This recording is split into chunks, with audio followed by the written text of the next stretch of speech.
BCCI সম্প্রতি কোন প্রাক্তন ক্রিকেটারের জার্সি অবসরের সিদ্ধান্ত নিয়েছে? সঠিক উত্তর হচ্ছে এমএস ধোনি।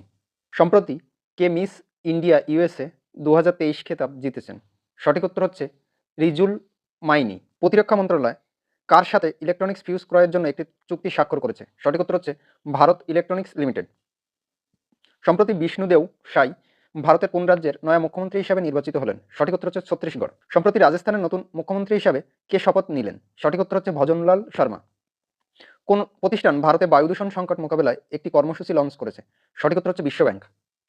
বিসিসিআই ভারতের কোন ক্রিকেটারের জন্য অর্জুন পুরস্কারের সুপারিশ করেছে? সঠিক উত্তর হচ্ছে মোহাম্মদ শামি।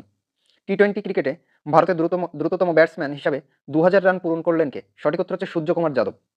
2023 সালে গুগলের শীর্ষ 10 জন ক্রীড়াবিদের তালিকায় একমাত্র ভারতীয় ক্রিকেটার হলেন শুভমন গিল। জাতিসংঘের বিচারে এখন বিশ্বের 1 নম্বর আফিম উৎপাদনকারী দেশ কোনটি? সঠিক উত্তর হচ্ছে মায়ানমার।